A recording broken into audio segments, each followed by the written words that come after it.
Alphonse Daudet, extrait des Lettres de mon moulin. Le phare des sanguinaires. Cette nuit, je n'ai pas pu dormir.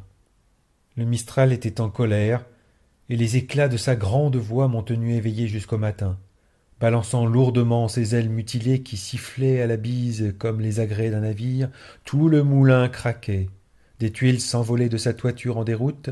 Au loin, les pins serrés dont la colline est couverte s'agitaient et bruissaient dans l'ombre. On se serait cru en pleine mer.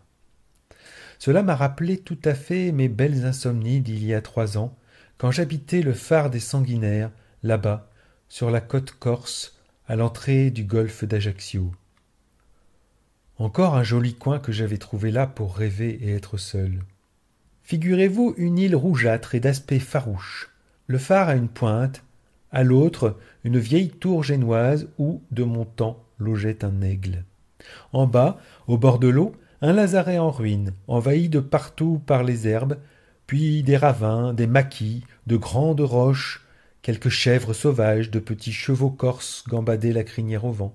Enfin, là-haut, tout là-haut, dans un tourbillon d'oiseaux de mer, la maison du phare, avec sa plate-forme en maçonnerie blanche, où les gardiens se promènent de long en large, la porte verte en ogive, la petite tour de fonte, et au-dessus, la grosse lanterne à facettes qui flambe au soleil et fait de la lumière même pendant le jour. Voilà l'île des Sanguinaires, comme je l'ai revue cette nuit en entendant ronfler mes pins. C'était dans cette île enchantée qu'avant d'avoir un moulin, j'allais m'enfermer quelquefois lorsque j'avais besoin de grand air et de solitude. Ce que je faisais? Ce que je fais ici, moins encore. Quand le Mistral ou la Tramontane ne soufflaient pas trop, je venais me mettre entre deux roches, au ras de l'eau, au milieu des goélands, des merles, des hirondelles, et j'y restais presque tout le jour dans cette espèce de stupeur et d'accablement délicieux que donne la contemplation de la mer. Vous connaissez, n'est-ce pas, cette jolie griserie de l'âme? On ne pense pas, on ne rêve pas non plus. Tout votre être vous échappe, s'envole, s'éparpille. On est la mouette qui plonge, la poussière d'écume qui flotte au soleil entre deux vagues, la fumée blanche de ce petit paquebot qui s'éloigne, ce petit corailleur à voile rouge, cette perle d'eau, ce flocon de brume, tout excepté soi-même. Oh, que j'en ai passé dans mon île de ces belles heures de demi-sommeil et d'éparpillement. Les jours de grand vent, le bord de l'eau n'étant pas tenable, je m'enfermai dans la cour du lazaret, une petite cour mélancolique, tout embaumée de romarins et d'absinthes sauvages, et là, blotti contre un pan de vieux mur, je me laissai envahir doucement par le vague parfum d'abandon et de tristesse qui flottait avec le soleil dans les logettes de pierre, ouvertes tout autour comme d'anciennes tombes. De temps en temps, un battement de porte, un bond léger dans l'herbe. C'était une chèvre qui venait brouter à l'abri du vent. En me voyant, elle s'arrêtait, interdite, et restait plantée devant moi, l'air vif, la corne haute, me regardant d'un œil enfantin. Vers 5 heures, le porte-voix des gardiens m'appelait pour dîner. Je prenais alors un petit sentier dans le maquis grimpant à pic au-dessus de la mer, et je revenais lentement vers le phare, me retournant à chaque pas sur cet immense horizon d'eau et de lumière qui semblait s'élargir à mesure que je montais. Là-haut, c'était charmant. Je vois encore cette belle salle à manger à larges dalles, à lambris de chêne, la bouillabaisse fumant au milieu, la porte grande ouverte sur la terrasse blanche et tout le couchant qui entrait. Les gardiens étaient là, m'attendant pour se mettre à table.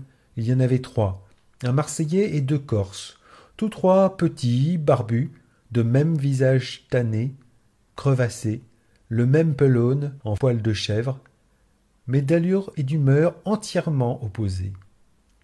À la façon de vivre de ces gens, on sentait tout de suite la différence des 2 races.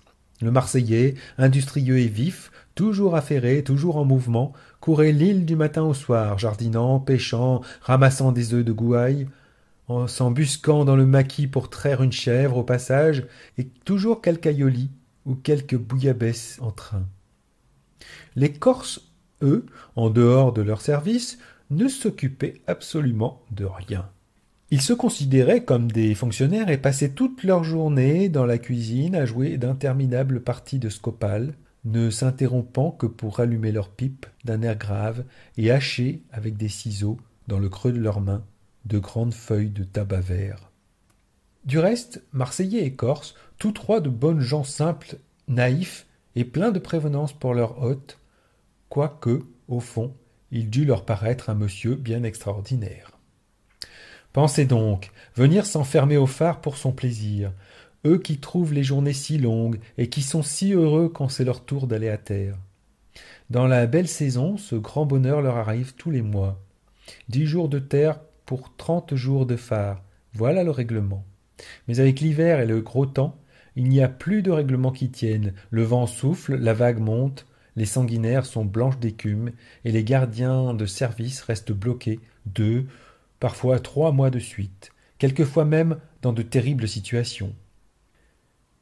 Voici ce qui m'est arrivé à moi, monsieur, me contait un jour le vieux Bartoli pendant que nous dînions. Voici ce qui m'est arrivé il y a 5 ans, à cette même table où nous sommes, un soir d'hiver comme maintenant. Ce soir-là, nous n'étions que 2 dans le phare, moi et un camarade qu'on appelait Tchéco.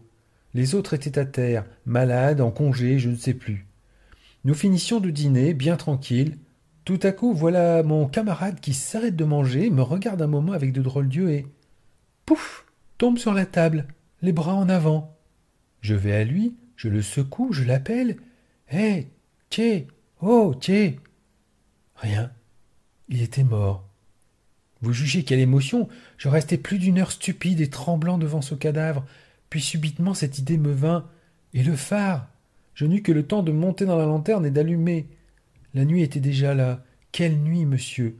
La mer, le vent n'avaient plus leur voix naturelle. À tout moment il me semblait que quelqu'un m'appelait dans l'escalier. Avec cela une fièvre, une soif. Mais vous ne m'auriez pas fait descendre. J'avais trop peur du noir. J'avais trop peur du mort. Pourtant, au petit jour, le courage me revint un peu. Je portai mon camarade sur son lit, un drap dessus, un bout de prière, et puis, vite, au signaux d'alarme. Malheureusement, la mer était trop grosse. J'eus beau appeler, personne ne vint. Me voilà seul dans le phare avec mon pauvre Tchéco, et Dieu sait pour combien de temps. J'espérais pouvoir le garder près de moi jusqu'à l'arrivée du bateau, mais au bout de 3 jours, ce n'était plus possible. Comment faire? Le porter dehors? L'enterrer? La roche était trop dure, et il y a tant de corbeaux dans l'île, c'était pitié de leur abandonner ce chrétien. Alors, je songeais à le descendre dans une des logettes du lazaret. Ça me prit tout un après-midi, cette triste corvée-là, et je vous réponds qu'il m'en fallut du courage. Tenez, monsieur, encore aujourd'hui, quand je descends ce côté de l'île par un après-midi de grand vent, il me semble que j'ai toujours le mort sur les épaules. Pauvre vieux Bartoli, la sueur lui en coulait sur le front, rien que d'y penser. Nos repas se passaient ainsi, à causer longuement. Le phare, la mer, des récits de naufrages, des histoires de bandits corses. Puis, le jour tombant, le gardien du premier quart allumait sa petite lampe, prenait sa pipe, sa gourde, un gros Plutarque à tranches rouges, toute la bibliothèque des sanguinaires, et disparaissait par le fond. Au bout d'un moment, c'était dans tout le phare un frac de chaînes, de poulies, de gros poids d'horloge qu'on remontait. Moi, pendant ce temps, j'allais m'asseoir dehors sur la terrasse. Le soleil, déjà très bas, descendait vers l'eau de plus en plus vite, entraînant tout l'horizon après lui. Le vent fraîchissait, l'île devenait violette. Dans le ciel, près de moi, un gros oiseau passait lourdement. C'était l'aigle de la tour génoise qui rentrait. Peu à peu, la brume de mer montait. Bientôt, on ne voyait plus que l'ourlet blanc de l'écume autour de l'île. Tout à coup, au-dessus de ma tête jaillissait un grand flot de lumière douce. Le phare était allumé, laissant toute l'île dans l'ombre. Le clair rayon allait tomber au large sur la mer, et j'étais là, perdu dans la nuit, sous ces grandes ondes lumineuses qui m'éclaboussaient à peine en passant. Mais le vent fraîchissait encore, il fallait rentrer. À tâtons, je fermai la grosse porte, j'assurai les barres de fer, puis, toujours tâtonnant, je prenais un petit escalier de fonte qui tremblait et sonnait sous mes pas, et j'arrivai au sommet du phare. Ici, par exemple, il y en avait de la lumière. Imaginez une lampe carcel gigantesque à 6 rangs de mèches, autour de laquelle pivotent lentement les parois de la lanterne, les unes remplies par une énorme lentille de cristal, les autres ouvertes sur un grand vitrage immobile qui met la flamme à l'abri du vent. En entrant, j'étais ébloui. Ces cuivres, ces étains, ces réflecteurs de métal blanc, ces murs de cristal bombé qui tournaient avec de grands cercles bleuâtres, tout ce miroitement, tout ce cliquetis de lumière me donnait un moment de vertige. Peu à peu, cependant, mes yeux s'y faisaient, et je venais m'asseoir au pied même de la lampe, à côté du gardien qui lisait son Plutarque à haute voix, de peur de s'endormir. Au dehors, le noir, l'abîme. Sur le petit balcon qui tourne autour du vitrage, le vent court comme un fou, en hurlant, le phare craque, la mer ronfle. À la pointe de l'île, sur les brisants, les lames font comme des coups de canon. Par moments, un doigt invisible frappe au carreau, quelque oiseau de nuit que la lumière attire et qui vient se casser la tête contre le cristal. Dans la lanterne étincelante et chaude, rien que le crépitement de la flamme, le bruit de l'huile qui s'égoutte, de la chaîne qui se dévide, et une voix monotone psalmodiant la vie de Démétrius de Phalère. À minuit, le gardien se levait, jetait un dernier coup d'œil à ses mèches, et nous descendions. Dans l'escalier, on rencontrait le camarade du second quart qui montait en se frottant les yeux. On lui passait la gourde, le Plutarque, puis, avant de gagner nos lits, nous entrions un moment dans la chambre du fond, tout encombrée de chaînes, de gros poids, de réservoirs d'étain, de cordages, et là, à la lueur de sa petite lampe, le gardien écrivait sur le grand livre du phare toujours ouvert « Minuit, grosse mer, tempête, navire au large.